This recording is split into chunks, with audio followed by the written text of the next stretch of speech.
Welcome to episode 77 of the ABC GCI Coffee Break podcast. My name is Allison Jackson, joined each week by Mike Maloney and Kayla Rodriguez Santiago. Before we get into the episode, I would like to thank our sponsors this month. Skilled Trades Partners coming in once again as our presenting partner. Thank you so much. And then we also have a lightning round sponsor, Metro Walls. Who's going to tell us about the sponsors this week? Oh, I can definitely tell you about our sponsors. So Skilled Trade Partners, shout out to them. They understand the trades, the industry they serve to get the job done. Their skilled trade construction managers are uniquely experienced, honest, dedicated, and focused on developing real workable solutions for the client's challenges.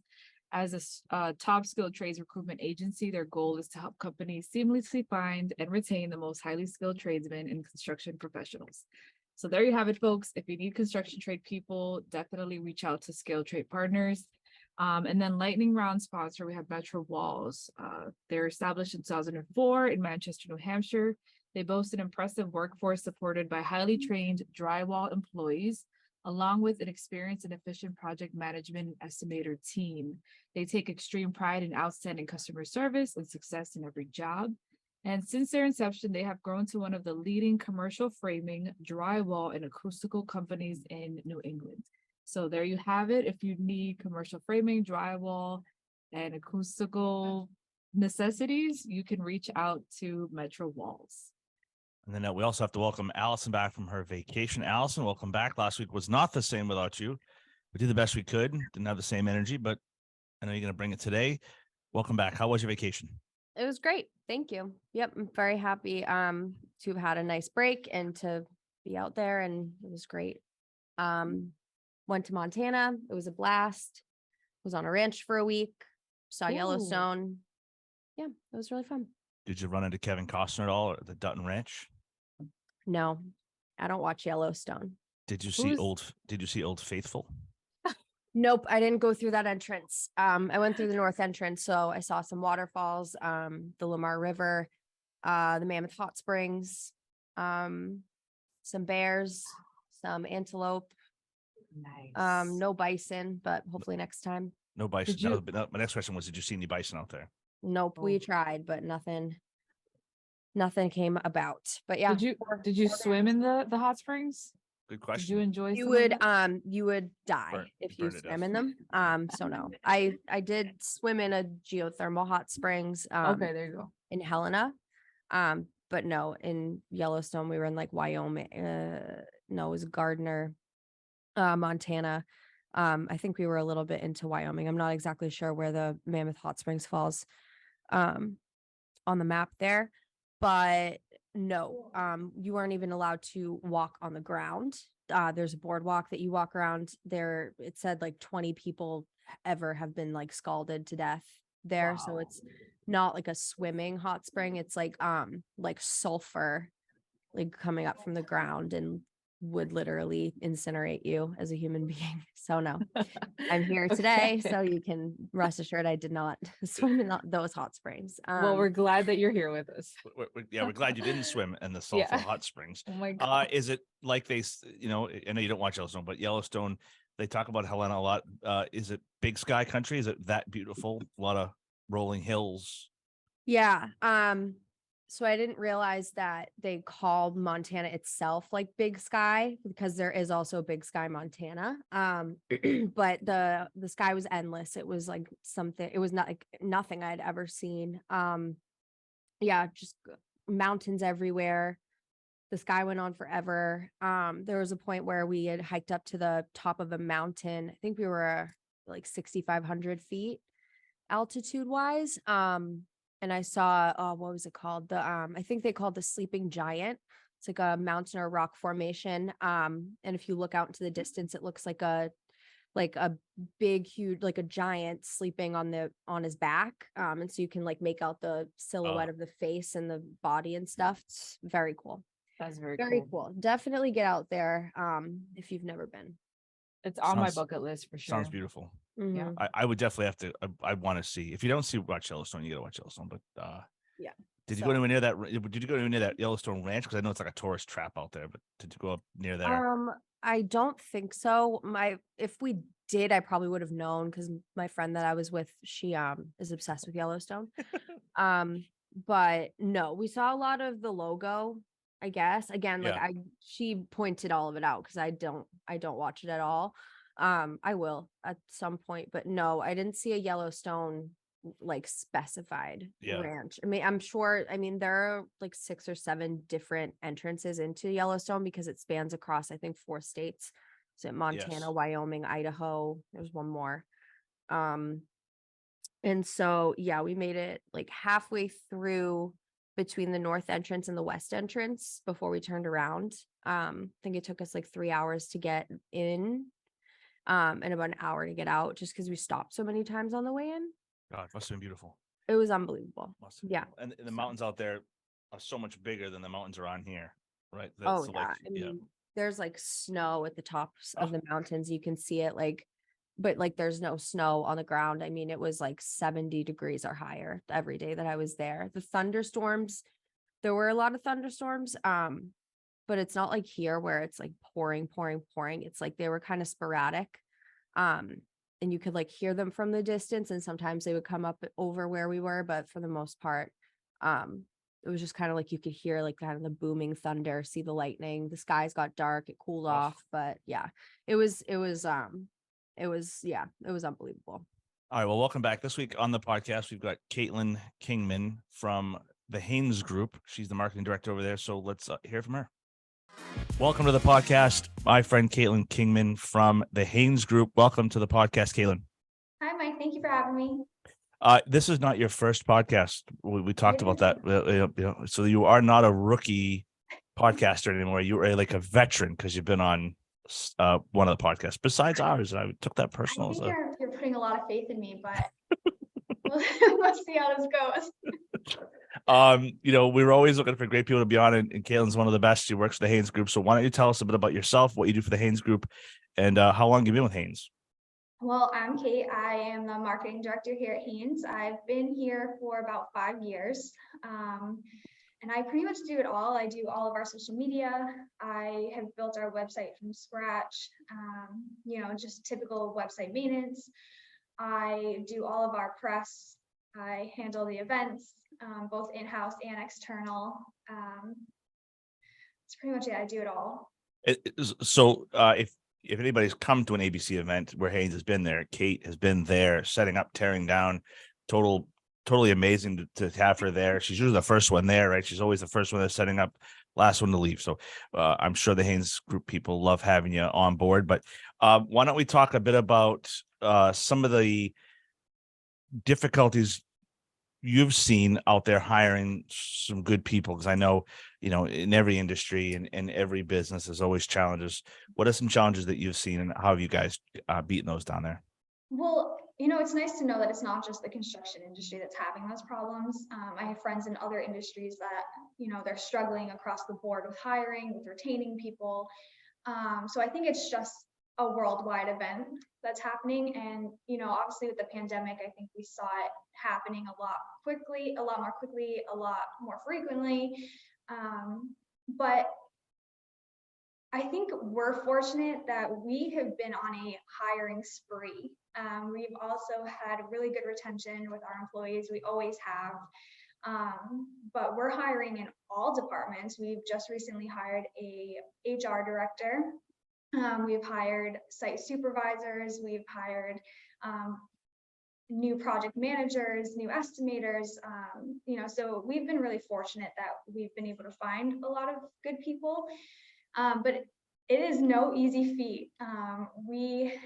We interview tons of people, whether they're underqualified, overqualified, right in the middle. It's just, I think you have to find that right person, and that's very difficult these days. Now, with your marketing background, what are some of your favorite things about doing marketing for the Haynes Group? Because I mean, I'm sure that every day, like us here at the school, right? It's a new day every day, new challenge every day. What are some of your favorite things about being the marketing director over there at Haynes Group? It's just really fun. I work for Mike and Brian, who are just very dynamic, very bold. They love to have fun, so we're constantly laughing in the office. I love coming in and having so many different projects to highlight as well. We recently just announced that we're building Mighty Squirrel's second location in the Fenway neighborhood, and I'm so pumped about that project. I think love it's gonna Mighty be Squirrel. so Love it. incredible. I love it. The squirrels are just such a great team, and they're so fun to work with. I'm very excited about this project. It's going to be so similar but so different from their first location too. So I'm very much looking forward to that. And we do everything from hotels to other breweries to high-end restaurants. So it's just constant change every single day, which I love. And the clients just make it so much more fun. And then do you think is it more your thing to be in person, do you think, at some of these events, or do you really enjoy more of the social media side? I love being in person. I didn't always. I used to be very introverted, and working here, that's just not possible. Everyone here is so talkative and so friendly. It just, you have no choice but to come out of that shell. And I love being in person. I love meeting new people. It's more personable. Online, you don't really get that interaction with people. And while social media is great, I think it can be detrimental as well. Right. Now, you said you built the Haynes website from the ground up. Now, when you talk about from the ground up, did you there's no website at all, or did you start totally from scratch? No, when I started, they did have a website. It was on a platform that I was vaguely familiar with. It was not my favorite program, so I did completely change over to an entirely new platform, and really spent the better part of the first 6 months to a year I was here working on building that out. And I would say we constantly, we do maintenance every 6 months to a year on it. It has to evolve, right? Because as technology grows and your projects grow and change, the website's going to change. And I know people that update the website every other day because people go back and they look, right. They go back and say, oh geez, let me look at this website. Oh, they haven't updated since 2018. There's a good chance that company's not around anymore, right? They're not doing relevant work. And just not just like the projects that you're uploading, but even aesthetically, people's design tastes change. And we recently did I would say a semi rebrand, where we introduced some new bolder colors and kind of just refreshed everything. So of course I had to go and refresh all of our social media and our website as well. The Haynes Group swag is on point because I've got a Haynes Group hat it's on point. I got a hat. Was given a hat by Patrick Andrews, and it's one of those hats I only wear for special things like maybe golf. I don't wear it in the yard doing yard work because I don't want it to get dirty, right? Keep it nice and clean. But I've known that Aaron's got a pretty sweet hat, right? 20th anniversary hat. He always looks sharp and crisp with his merch on there. What are some projects that you've got upcoming as far as marketing wise? What do you got on the horizon? Aside from Mighty Squirrel Fenway, we are actually doing a 20,000 square foot ground up Great American Beer Hall. So it kind of blends that scale of a traditional German beer hall with the modern industrial aesthetic of a craft brewery. So I think that's going to be really fun. I don't think the area has seen anything like that to date. We certainly haven't done a project like that to date. So that's going to be a really exciting time. We just wrapped up Smith & Wollensky in Burlington. It was a 9,000 square foot 2-story conversion of a former Del Frisco's into Smith & Wollensky Steakhouse. And I've seen that project, and it's funny, you drive by and it's like, whoop, there's the Haynes sign. I've seen it, right? Yep. And I've seen the pictures online. Now, as part of your job, do you go, as it working on projects, do you get to go visit the job site and take pictures of everything? And that's got to be exciting, right? So you get to see stuff from I've done some remodels in my previous career where it's a full demo, right? They're knocking down walls, jackhammering floors, tearing down ceilings, and then you could see the progress. That's got to be exciting, right? What is some more exciting stuff that you've done along those lines? I love just going out to the site. Sometimes I get to kind of play around with certain power tools as long as it's safe. So that's fun. I love just being with the team out there though, and because I don't get to interact with the field team in person too often, because everyone's always spread out around New England. So it's nice to sit and have those half hour to an hour talk with them and learn about what they do and what they love. And, because it helps me market better.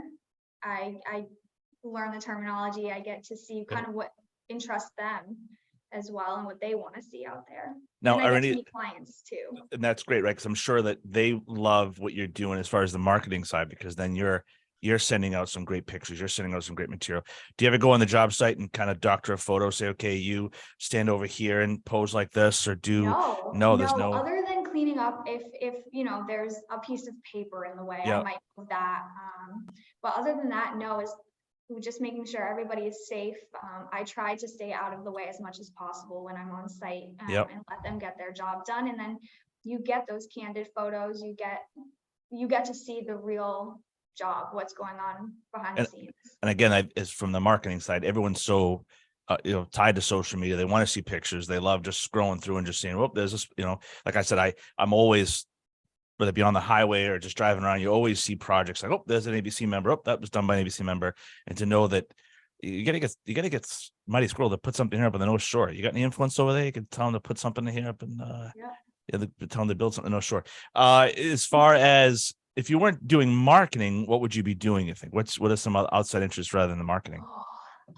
This is like way out there, but I would love to be like a museum curator. Yes. All right. I'm a huge history lover, and which is why, construction can fill that void too, because we do work on historic buildings and I get to see a lot of historic pieces. So were you like a history person, then get into marketing, or was this something just in the background you've always enjoyed doing, the history side? It's just something that I've always enjoyed. I took extra classes in college that were history focused, art history focused, which was also architecture. So I got to learn about that. Yeah. So but I sort of just fell into this construction world. So that's same as me, right? We talked about it in a previous episode. I was, training and development of adults for a long time, and just happened to fall into this, and it's been great, right? Even on our side, the school side, every day is something new. Every day is something exciting. It's almost, I'm sure as you go, do you ever have a crazy idea and you're like, man, they're never going to go for this, and then you go for it and they're like, wow, they actually did that. Ever have a day like that? Yes. There have been many occasions where I've had big ideas. Some of which I've just kind of run with, some of which I brought to Mike and Brian, and they're like, no way. But then, we do it, and sometimes it's wonderful and it's great, and sometimes it fails. And but Mike is always very much a big supporter of that, and just thinking out of the box. And as long as it's not a catastrophic mistake, then we can always pivot and do other things. And that's what makes work so exciting, right? Especially in the construction field, because it is so new, it does grow, it is changing, it's evolving. So as far as technology piece, what are some things that you use on the technology side that helps you on the marketing? So we've recently brought in some virtual reality and a laser scanner. So our pre-construction team does that, but I've been able to market that. I've been able to go out on sites with them and take video and photo of them actively using these products, which has been a huge hit on the social media side, on the marketing side. In terms of marketing, we have been kind of dabbling in some of the AI stuff. I've been looking into it. I'm not a huge proponent of it, which I know is not something most marketers would willingly admit. But I like to always test new things and see what's out there. Yeah, and you have to test things, right? Because you have to stay on the edge, right? Or you run the risk of falling behind, right? And that's, speaking of, crazy ideas, the podcast was a crazy idea that we had here in the office, and someone said, let's try it, let's do it. And then we just kind of ran with it. Now we're 70 something episodes in, and, it just kind of quietly builds up speed and momentum. So, it is a great resource for the members, and that's what it's for, the members to, give themselves a little commercial and talk about, like I said, upcoming projects. Like that. Other than the Mighty Squirrel thing in the beer hall, what else are you guys looking forward to as far as upcoming projects that you could talk about? Well, we've got a lot going on. We've got several industrial projects going on, some hotel projects in the works, a lot of retail. Retail has really come back, and I know for a period of time that was, up for debate really if it was going to make a big comeback. We're seeing a lot of office renovations as well. So We'll see. I really enjoy personally marketing the breweries and the hotels. Do you think that that trend will continue? More breweries, more beer hall type of things, because you've seen a lot of those out there, right? From craft brewers to micro brewery type of things. Is that something you think is going to grow over the next couple of years? I think so. Yeah. We're seeing a lot of places now, they're building their second, third, fourth locations. But they're changing how they do it a little bit. And, with this Great American Beer Hall, that's an entirely new concept, at least in our area. So I think we're going to start seeing a shift in how they design and how they build and where they build to. Have you utilized in your marketing side the drone aspect of things? Have you gotten into that at all? Yes, we do that for certain projects. Most recently, we did it at Airport Road in Fall River. At that, we just kind of repositioned the old Phillips Lightolier factory. It was 300,000 square feet, and we repositioned it into several tenant spaces. And you usually put through the drone up there. You fly in the drone? Is that you? Yes. Good for you. That's great Yeah, news. That's it's stressful. yeah, it is. Anything remote control, especially up in the air, is very stressful because you don't Yeah. know. On the ground's one thing. When you're in the air, up, down, left, right is a little Yes, bit. I'd rather Yep. hire somebody to be Yeah. on Yeah, and it's definitely a skill, but if you're good at it, right, it's something it. I think it's great because you just get a whole different shot of the site, right? You get the Yeah. aerial view, and the site looks a lot different from a couple hundred feet in the air than it does on the ground. It goes up really high though, and it's terrifying. Are you doing it on your phone? Is that what you guys are using? Yeah, so you hook your phone up to the remote Oh. control, and you can fly the drone from there, and your phone will show you exactly kind of what you're looking at. I'd be afraid I'd fly right into somebody's side of somebody's car. Mike has Fucking- safety features on it, so Oh. I don't crash. The Kate safety features enabled from his own phone. He can enable those features. All right. So what else do we want? As far as the shift in the trades, what have you seen in your 5 years at the Haynes Group? But some of the changes you've seen, Yeah. what are those? I think with the advancements in technology, we're seeing a lot, like a big push now back into the trades. And, I think it has to do with people are concerned that, their jobs are going to become irrelevant, and the trades are something that will forever be here. You can't tell ChatGPT to build your building. That's right. So I think you're going to start seeing a big shift. I personally have seen a lot of people and heard a lot more parents telling their children to take that route, to go into the trades, to go to trade school. And there's a school in my community that I grew up in. Actually, my old middle high school, we never had, at least while I was there, we never had woodworking or Yep. any of those. And now they're bringing back welding classes and carpentry, and they're bringing in the trades again. So I Why think do you think that mentality- is? Like, yeah, why do you think the mentality changed? Do you think what is making, is it the cost of college? Do you think that maybe these kids are, I've got a college student at home, and it's going to cost him a fortune to go to school. And I've told him, when you get out of school, you'll be making a lot of money because you got some school loans to pay. Whereas you could send him in the trades to go to school for 4 years and come out making six figures and have little to no any sort of debt. Do you think that's one of the things that is I making think- that change? Yeah, I think financially it's a big concern for people these days. The cost has gone way up, even since I graduated, and you're seeing more kids who college might not be for them. That's right. And then you're also, like I said, the advancements in technology and that fear of not being able to get a job and being stuck with all of these loans now. It's kind of terrifying. And then especially with the trade schools, I'm sure, like you said, your hometown up here on the North Shore, there's the trade schools. There's a wait to get in. I mean, you've got to apply and you've got to interview, and it's not just like the kids who didn't want to go to college go to the trade school. Now you've got programs now at the trade schools that are just as good, or if not better, to get them prepared to. A lot of people leave the trade school and can still go to college. You've got computer science, computer engineering, Mhm. any sort of engineering. The medical field is fantastic, but I think as like you said, Chat GPT, you could ask Chat GPT to write you a letter, but it'd be a little hard for them to build your house. You need the people on the ground. You need the people swinging hammers. You need people, pouring foundations, digging trenches. You need all that stuff.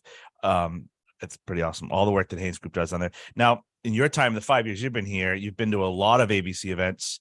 How do and I know Haynes is a huge supporter of ABC Massachusetts. What have you seen in your 5 years that would, if somebody out there was going to ask you what ABC offers, what would you tell them? I think it's a great opportunity. I personally enjoy going to all of the events. Mike is on the board of directors. It's a really great opportunity to not only help your firm grow, to help yourself grow, but also to meet other people and to find new ideas and new ways to do business and just new opportunities. We work with a lot of subcontractor partners who are in ABC, and it's nice to be able to have those connections. It gives them kind of an advantage, right? You're looking at, at least now. It's kind of like a family, right? You're looking at ABC as kind of a family. We go to a lot of events together. You see the same people every time you go to the events. Hey, how's it going? This week's the golf tournament. Are you coming to the golf tournament? Are you going to be there? I personally am not. I do not golf. Oh. But we do have 4 of our teammates going, 2 of our project managers and 2 of our site superintendents. So Kaitlin, even though you don't golf, you need to say you golf so you can just show up and be there, right? Oh, I don't think anybody wants me on their team. you don't tell them that. You just say, listen, I'm a great golfer. I'm fantastic. And then when you get there, like, oh, my back hurts, or my swing's a little off today. They need someone to drive the cart. They need someone just to be I can do that. Yeah, that's it. Yeah. Tell Mr. Haynes you want to be there just to, if anything else, we just like to hang out. Like you said, it's a great event. You get to go and meet people. It's nice to be in person because you see so many people virtually now that you can't, you don't, when you see them in person, you're like, I don't recognize you because I'm used to seeing you from the waist up or the neck up because you never see the rest of their body. But this has been fantastic. Anyway, this is Kingman from the Haynes Group. Now we're going to send it over to everybody's favorite, my personal favorite part of the podcast is the lightning round. We're going to ask Kate 10 rapid fire questions. She's been stressing about this. She said she studied. I don't know what she studied, but all right. You have to sing karaoke. What song do you pick? Oh no. What's that Shrek song? The All-Star Shrek song? All-Star? All right, so she's going to be singing. So at the next Haynes Group party, someone's going to whip out the karaoke machine. She's singing All-Star. What was your least favorite food as a child? Do you still hate it or do you love it now? Ooh, avocados, and I love it now. Really? Yes. Straight up. All right, so it's not like a guacamole thing. You like just straight avocado. Yeah. What is your favorite magical or mythological animal? Oh, dragons. If you could add anyone to Mount Rushmore, who would it be and why? Oh boy. Oh gosh, I have no idea. So what would your superpower be and why? Lightning speed. What is your favorite? Me too. Favorite TV show? Ooh, The Blacklist. Are you a traveler or a homebody? Definitely a homebody. What fictional world or place would you like to visit? Fictional being like a make-believe place would you like to visit? Probably Lord of the Rings, like the little hobbit place. What is your favorite meal to cook and why? Anything with sweet potatoes. It's easy. What's the weirdest food you've ever eaten? Oh, I had python once when I was in college. Gee, I know it's weird, but it tastes like chicken. Python. How do they just cook it, fry it? Like a cooking competition at the school, and I stopped by just to kind of watch because it was one of those TV shows, and they had to cook 3 dishes: an appetizer, a meal, and a dessert, all with python. If you could bring back any fashion trend, what would it be? Fashion trend? Fashion trend. Anything from the 20s. Oh, all right. Yeah, the flappers, the little flappers. Yeah. If you could instantly become an expert in something, what would it be? Oh, marketing. Easy. If you could eliminate one thing from your daily routine, what would it be and why? Definitely probably social media. It's my least favorite part of my job. All right. Because it is tireless, the social media side, right? You just never stop. And it's not personable. No matter how hard you try. I'd rather just talk to somebody. That's it. I'm with you. What school subject was your favorite in school? History. Let's see here. If you could have your own TV show, what would it be about? It'd probably be a sitcom about my life. And then the zombie apocalypse is coming. Who are 3 people you want to fight on your team? My dad Okay. and probably my intern, and she's great. All right. She's so smart. All right, that's good. All right, one more. You get one more. Oh gosh, maybe my boyfriend. And then are you a coffee or tea drinker? Coffee. How do you like your coffee? Black. And where do you go for your coffee? What's a good coffee place that you like to go to? Probably Starbucks. Or Starbucks. All right. Well, everybody, that is Kate Kingman from the Haynes Group. If they want to get a hold of you, Kate, how do they get a hold of you? LinkedIn, email. All right. That's it, Kate from the Haynes Group. Thank you very much, Kate. You've been amazing. you. We'll see you at another event soon. Yes. Thank you, Kaitlin, for coming on the podcast with us this week. I know it took us a couple weeks to track you down and get you on here, but we're glad you were.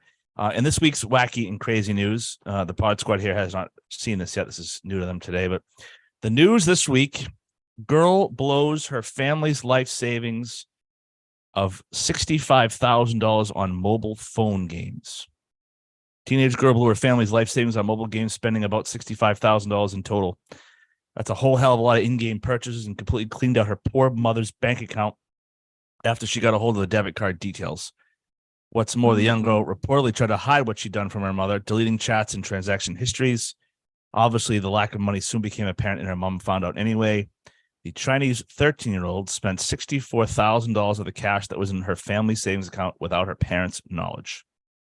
Pod Squad, what do you think? Why are your life savings linked to a debit card?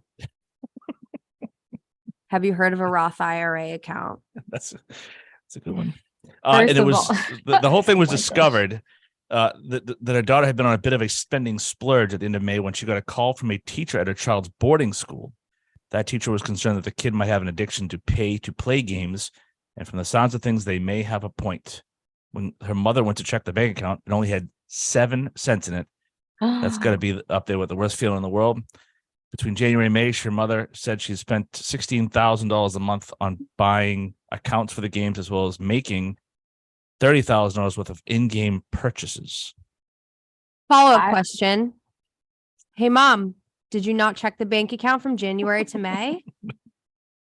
That's insane. Maybe because it was savings. Yeah, they didn't check. That is so crazy. First of all, I wouldn't have survived my childhood.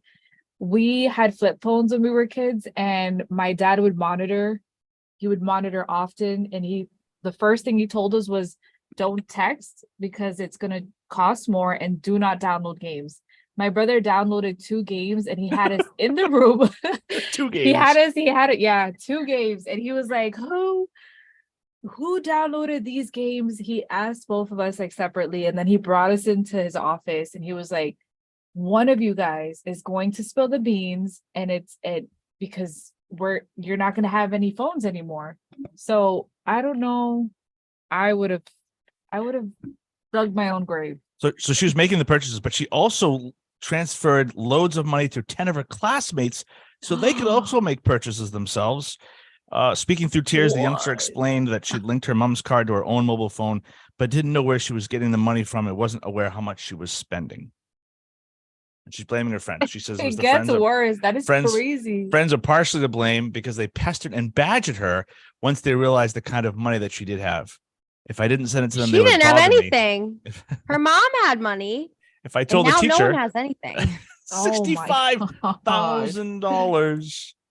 I don't do a lot of mobile games because I'm not paying money because I know it's pay to play, and I just can't get into that. But you guys do that at all? You guys play games, pay to play in your game on your phone? No, but I mean, so my boyfriend has 2 kids. They're 9 and 7. The 7-year-old, when he was either 5 or 6, went on an Amazon shopping spree, unbeknownst to us, and all of these toys started showing up to our house, and it turned out that he spent about $80 on his Yayaz credit card.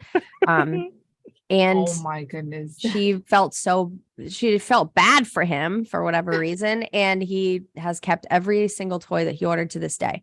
And I will say, he was thoughtful because he did order his brother a couple things, Oh, that's nice. like matching alarm clocks. Oh, One of them was his favorite color. The other one was his brother's favorite color. So there were some thoughtful purchases there. Nothing for us, which is fine. I prefer that, but yeah, but not think of- doesn't come close to 65K. yeah. But think of kids, right? Kids just see packages being delivered to the house, and they don't realize what's going on. They just see No mom or sense dad, of money, right? no They sense just of like, time. oh, you Yep. need this or that. Boop, boop, boop. Push the button, hit buy That's now. Get great. stuff out Yep. to the house. This is great. But I don't think I'd be alive. I spent $65,000 on a phone. We wouldn't have a house. I mean, what Yeah, are you gonna do? Yep.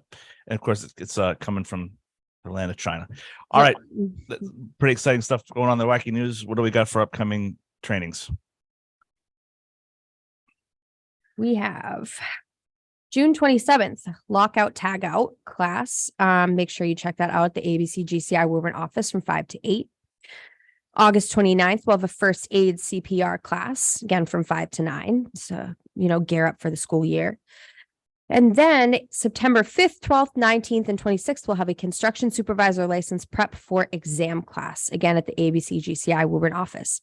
You can check out these classes and the rest of the classes that we have through December 2023 at gwgci.org/events. And one of the events that is coming up, I'll let Kayla talk about this one, is the open house. Kayla, you want to give everyone the big news about the open house? Absolutely. So we're hosting our very first open house on June 27th here at our Woburn office. It's going to be from 12 to 6. We wanted to open it up just in case anybody wanted to come for lunch, or, some folks get off at 2, 3, whatever it may be. It's from 12 to 6. The entire admin staff will be here. We'll have some teachers. We'll have some light refreshments, snacks. We do have a couple vendors coming to hopefully hand out some swag. It's going to be a good time. If any current students have any questions, they can come out and talk to staff right on site. And if anybody knows of anyone who's interested in the construction trades, any of the folks in our pre-apprenticeship program with Building Mass Careers, anybody who's interested can come out and ask questions. So please reach out to myself or someone here in the office, or just reach out to myself for the RSVP to the open house. We would love to see you guys here. We'd love to have you all. And especially as we get back to somewhat of a post-COVID life where people can actually be in public and be in person. Right. We encourage anybody that has any questions about anything GCI related. You want to come to the open house, it's June 27th, 12 to 6. There'll be some refreshments served, some things like that. Like Kayla's doing a great job putting this together. So come on out, meet the staff, and we look forward to seeing some actual people in person here and answer some questions. So next up is everyone's third favorite portion of the podcast behind events and Factor Crap. It's the news, sponsored by Kenny and Sam's and Patriot Benefit Services. First up this week is the message from the chair member. Member Success Kit helps ABC Mass companies thrive. If you have not gotten your Member Success Kit, reach out to Venus. But the chairperson, Vera, says that she's pleased to offer an example of that help. The chapter's new Member Success Kit. You can click on the link in the newsletter. The kit is a great way for those who joined ABC Mass to understand all the benefits of membership, and it's continuing education for more veteran members who may not be aware of newer programs that can help their company succeed. So we're working super hard on the Member Success Kit. Also, like to congratulate cruise companies. They bought some New Bedford land from the state. Will develop affordable housing. The state has sold former St. Mary's Home for Children in New Bedford to Roxbury-based Cruise Development Corporation to help create new affordable housing opportunities in the city. Cruise plans to develop the property into 28 mixed income rental units, of which 70% will be affordable, 30% market rate, along with outdoor play area and parking. Cruise Development Corporation President and CEO and former ABC Mass Chair John B. Cruz III said in a press release that he applauds the state's drive for better and more affordable housing opportunities in gateway cities like New Bedford, and thanks to the Division of Capital Asset Management and Maintenance for the collaboration. Upcoming events, we've got Building Your Foundation Contractor Fundamental Seminar Series. Allison did a great job putting that together with Carol. That starts Wednesday, June 28th. Google Construction Institute are happy to announce Building Your Foundation Contractor Fundamental Seminar Series. The goal of the series is to help our member firms with some of the fundamental aspects of running a construction business so you can focus on achieving success. They will leverage the resources of fellow ABC members who are subject matter experts in our topic areas as our primary presenters. It takes place the last Wednesday of the month. There's a little bit of a break there over the summer. When this comes out, the golf outing will be long gone and past. Carol's going to do a fantastic job. We've got a legal roundtable coming up Wednesday, June 21st from 7:30 to 9:30 here in the office, as well as expanding the workforce pipeline and support available to ABC members, featuring the Massachusetts Secretary of Labor and Workforce Development, Lauren E. Jones, at the Burlington Marriott on Tuesday, June 27th from 7:30 to 10. All ABC members are encouraged to join us for the special meeting with new Massachusetts Labor and Workforce Secretary Lauren Jones, appointed earlier this year by Governor Maura Healey. Secretary Jones is the driving force behind the state's workforce development efforts. That, like I said, takes place Tuesday, June 27th. Looking forward to having the open house. Some member updates. Chris Kenny wins Mass Bar Gold Medal Award. Past ABC Mass Chair and past Massachusetts Bar Association President Chris Kenny was awarded the MBA's Gold Medal Award at an annual gala on May 11th. So congratulations to Chris Kenny. ABC member Procopio is working on a multifamily project in Beverly. It's called Amara. It's going to be on the waterfront over there on Rantoul Street in Beverly. Check that out. Shout out to Erlin Construction. Welcomes the addition of Kelly Kennedy as a business development manager. Welcome to her, Kelly. Hopefully we'll see her at an event soon.